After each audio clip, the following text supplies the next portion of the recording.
மாண்புமிகு தமிழக முதல்வர் திரு விஜய் அவர்களுக்கு வணக்கம். இன்றைக்கு நீங்கள் பொறுப்பேற்ற உடனேயே 3 மிக முக்கியமான விஷயங்களில் கையெழுத்திட்டு இருக்கிறீர்கள். ஒன்று, 200 யூனிட் மின்சாரம் இலவசம் என்று சொல்லி இருக்கிறீர்கள். இரண்டாவது, பெண்கள் பாதுகாப்புக்கு முன்னுரிமை தரப்படும், அதற்காக காவல்துறையில் ஒரு கட்டமைப்பு. அதே போன்று மது, அதே போன்று கஞ்சா, போதைப் பொருட்கள் இவைகளை கட்டுப்படுத்துவதற்கு காவல்துறையில் இன்னும் ஒரு ஏற்பாட்டை செய்திருக்கிறோம். அதனால இனி தமிழகத்தில் ஒரு பெரிய வளர்ச்சி வரும் என்றெல்லாம் நீங்கள் பேசியிருக்கிறீர்கள். முதலில் வாழ்த்துக்களை தெரிவித்துக் கொள்கிறோம். அதே வேளையில் நீங்க கடந்த காலத்தில் இந்த முதல்வர் பதவியை அடைவதற்காக எதை பேசினீர்களோ அதை இப்பொழுது நீங்கள் செய்திருக்கிறீர்களா என்ற ஒரு நியாயமான கேள்வியை உங்களிடத்தில் நான் முன்வைக்க ஆசைப்படுகிறேன். கடந்த காலத்தில் நீங்க என்ன சொன்னீங்க? பாசிசம் பாயாசம் அப்படின்னு சொன்னீங்க. பாசிசம்னா யாரு, பாயாசம்னா யாருன்னா நீங்க தான் அதுக்கு பெரிய விளக்கம் கொடுத்தீங்க. திமுக தான் அது ஒரு பாயாசம் அப்படின்னு சொன்னீங்க. இன்னைக்கு திமுகவுடைய பாயாசத்தை தான் நீங்கள் வலித்து நக்கி கொண்டு இருக்கிறீர்களே தவிர புதுசா நீங்க ஒரு பெரிய சாதனை அடையவே இல்லை. ஒரு நடிகராக இருந்த கவர்ச்சி மக்களுக்கு இரு திராவிட கட்சிகளுக்கு மாற்று வேண்டும் என்று நினைத்த இளைஞர்களிடத்தில் அந்த எதிர்பார்ப்பை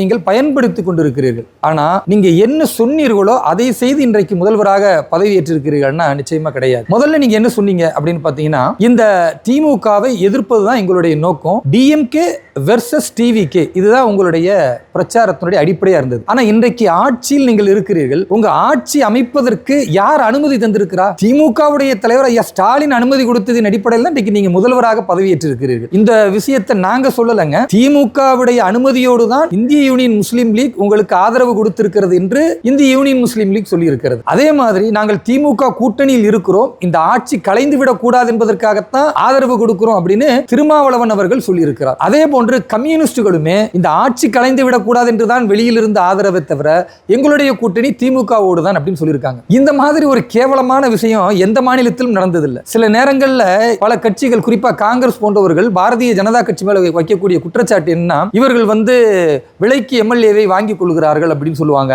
இல்ல ஆட்சி பெரும்பான்மையை காட்டுவதற்காக வேறு ஒரு கட்சியை இணைத்துக் கொள்கிறார்கள் என்று சொல்லுவாங்க. அப்படி ஒரு வேளை அதை அவர்கள் சொன்னாலும் கூட, உதாரணத்திற்கு மகாராஷ்டிரா மாநிலத்தில் சிவசேனா, அவர்கள் சிவசேனா என்பதை உடைத்துக் கொண்டு எம்எல்ஏக்கள் வந்தாங்க. அவர்கள் இப்பொழுது ஆதாரப்பூர்வமாக சிவசேனாவாகத்தான் செயல்படுகிறார்கள், தேர்தல் ஆணையம் அதற்கு அங்கீகாரம் கொடுத்திருக்கு. அவர்கள் எப்பொழுதுமே அஜித் பவார் சரத்பவாரோட நாங்க கூட்டணியில் இருக்கிறோம், ஆனா இங்க பாஜகவுக்கு ஆதரவு கொடுக்கிறோம் சொல்லலங்க. அதே மாதிரி நீங்க எந்த மாநிலத்தில், கர்நாடகத்தில் பக்கத்தில் இருக்கிற மாநிலத்தில் எடுத்தாலும் காங்கிரஸ் வேண்டான்னு சொல்லி வந்த எம்எல்ஏக்கள் பாஜகவில் நின்று வெற்றி பெற்றார்களே தவிர நாங்க காங்கிரஸிலும் இருக்கிறோம் பாஜகவிற்கும் ஆதரவு கொடுப்போம் என்று சொல்லல. ஆனா தமிழகத்தில் மட்டும்தான் அந்த கேவலமான ஒரு முன்னுதாரணம் திரு ஸ்டாலின் அவர்களுடைய ஆதரவோடு உங்களுடைய ஆட்சி இன்றைக்கு நடைபெற்றுக் கொண்டிருக்கிறது என்றால், அப்ப எதை சொன்னீங்களோ அதன் அடிப்படையில் இன்றைக்கு ஆட்சி நடக்கல. அதை விட ஒரு பெரிய கொடுமை என்னன்னா, உங்க ஆட்சிக்கு வருவதற்கு முன்னால் நீங்களே காங்கிரஸை பார்த்து சொன்னீங்க, உண்மையான காங்கிரஸ் எங்களிடத்தில் இருக்கிறது, விலை போய் பணத்துக்காக ஆசைப்பட்டு விலைக்கு வாங்கித்தான் திமுக அந்த காங்கிரஸை வச்சிருக்கிறார். அப்ப எந்த காங்கிரஸ் விலை போனதோ,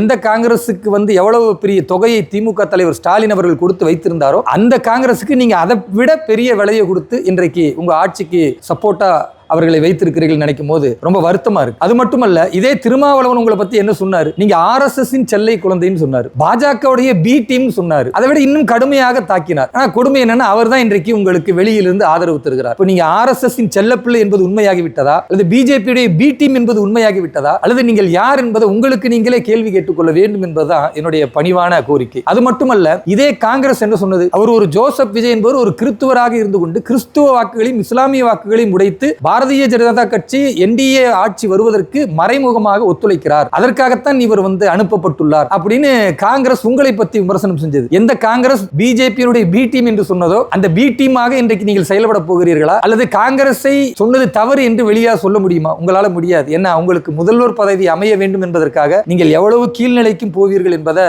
மக்கள் பார்த்திருக்கிறார்கள். அதை விட ஒரு பெரிய கொடுமை என்னன்னா, இந்தியன் யூனியன் முஸ்லீம் லீக்னு ஒரு கட்சியை கூட்டணியில நீங்க சேர்த்திருக்கிறீர்கள். ஆனா உங்க கட்சியில் நீங்க என்ன சொல்றீங்கன்னா, மதச்சார்பற்ற அரசு அமைக்க போகிறோம் சொல்றீங்க. அது சாத்தியமா? இந்திய யூனியன் முஸ்லீம் என்பது அது ஒரு மதவாத கட்சி இல்லையா? வெறும் முஸ்லிம்களை மட்டுமே வைத்திருக்கிற ஒரு கட்சி. அதுல இந்துக்கள் இருக்க முடியாது, கிறிஸ்துவர்கள் இருக்க முடியாது. அனைவருடைய முகமாக விஜய் இருக்கிறேன், இந்து, இஸ்லாமியர், கிறிஸ்துவர் எல்லாருடைய முகம் விஜய் என்று சொல்லும் பொழுது உங்கள் கூட்டணியில ஒரு மதவாதத்தை சொல்லுகிற இந்திய யூனியன் முஸ்லீம் லீக்கை இணைத்திருக்கிறீர்கள் என்றால் ஆட்சிக்காக நீங்கள் எதையும் செய்வீர்கள் என்பதை உங்களுடைய ஆரம்பமே காட்டியிருக்கிறது. தமிழகத்தில் ஒரு சொல் வழக்கு இருக்கு, முதல் கோணல் முற்றிலும் கோணல். உங்களுடைய ஆட்சி பொறுப்பேற்பதே முதல் கோணல் முற்றிலுமாக கோணல் மாடலாகத்தான் செல்ல போகிறது என்பதை உங்களுடைய செயல்பாடு காட்டிக் கொண்டிருக்கிறது. அதை விட கொடுமை என்னன்னா, நீங்க ஆட்சி அமைந்த உடனே மக்கள்கிட்ட சொல்றீங்க, எனக்கு கொஞ்சம் அவகாசம் கொடுங்க, 10 லட்சம் கோடி கடன் வாங்கி இருக்கிறது இந்த முந்தைய அரசு அப்படின்னு சொல்றீங்க. ஏன் இது உங்களுக்கு புதுசா இப்பதான் தெரியுமா? ஆரம்பத்தில் நீங்கள் தேர்தல் பிரச்சாரத்திலே சொன்னீங்களே 10 லட்சம் கோடிக்கு மேல கடன் இருக்கிறது. அப்படி கடன் இருக்கக்கூடிய நேரத்தில் தான் நீங்க வாக்குறுதி கொடுத்தீங்க, அனைத்து பெண்களுக்கும் 2500 ரூபாய் தருவேன்னு சொன்னீங்க. அதே போன்று தமிழகத்தில் உள்ள பெண்கள் இலவசமாக தமிழகம் முழுக்க பஸ் பயணம் செய்வதற்கு நான் வசதி ஏற்படுத்தி தருவேன்னு சொன்னீங்க. அதே போன்று தாய்மாமன் சீர் 1 பவன் கொடுப்பேன் அப்படின்னு சொன்னீங்க. அதே போன்று ஒரு வருடத்திற்கு 6 கேஸ் இலவசமா கொடுப்பேன்னு சொன்னீங்க. அதே போன்று படித்த இளைஞர்கள் வேலை இல்லாமல் இருந்தால் 4000 ரூபாய் நீங்க, முதியோர் பென்ஷனை டபுளா உயர்த்துவேன் நீங்க. இதெல்லாம் நான் உடனடியாக செய்வேன், என்னுடைய முதல் கையெழுத்து அப்படித்தான் இருக்கும்லாம் பேசிட்டு எனக்கு வெறும் 200 யூனிட் மின்சாரத்தை மட்டும் நான் தருவேன்னு சொல்லிட்டு அப்ப மத்ததெல்லாம் விட்டுட்டீங்களே.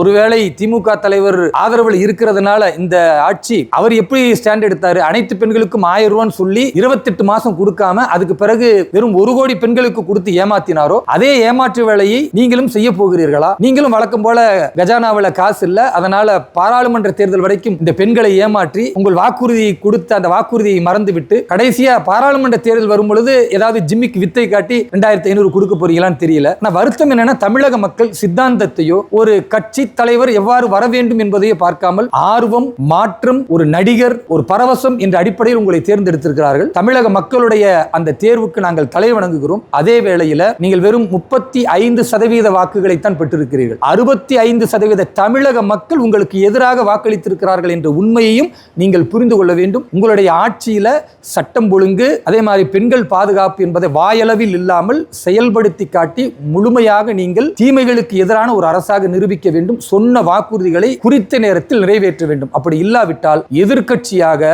பாரதிய ஜனதா கட்சி மக்களுக்காக மக்களின் குரலை உயர்த்தி உங்களுடைய ஆட்சியின் குறைகளை நாங்கள் எடுத்துச் சொல்வோம். தேனிலவு காலம் 6 மாசம் எல்லாரும் சொல்லுவாங்க. 6 மாதம் என்பது தேனிலவு காலமாக இருந்தாலும் அதில் அடாவடித்தனங்களும் அக்கிரமங்களும் திரு விஜய் அவர்களுடைய ஆட்சியில் நடக்குமேயானால் நிச்சயமாக பாரதிய ஜனதா கட்சி அதை எதிர்த்து களத்தில் நிற்கும். உங்களுடைய இந்த முதல்வர் பதவி அடைந்ததற்கு மீண்டும் எங்களுடைய வாழ்த்துக்கள். மக்களுக்கு கொடுத்த கோரிக்கைகளை நிறைவேற்றுங்கள். நீங்கள் நிறைவேற்றுவீர்கள் என்று நம்புகிறோம். இல்லை என்றால் நிறைவேற்றுவதற்காக மக்களோடு இணைந்து பாரதிய ஜனதா கட்சி களத்தில் நிற்கும், சத்தியத்திற்காக போராடும். ஜெய்ஹிந்த், வந்தே மாதரம், பாரத் மாதா கி ஜெய்.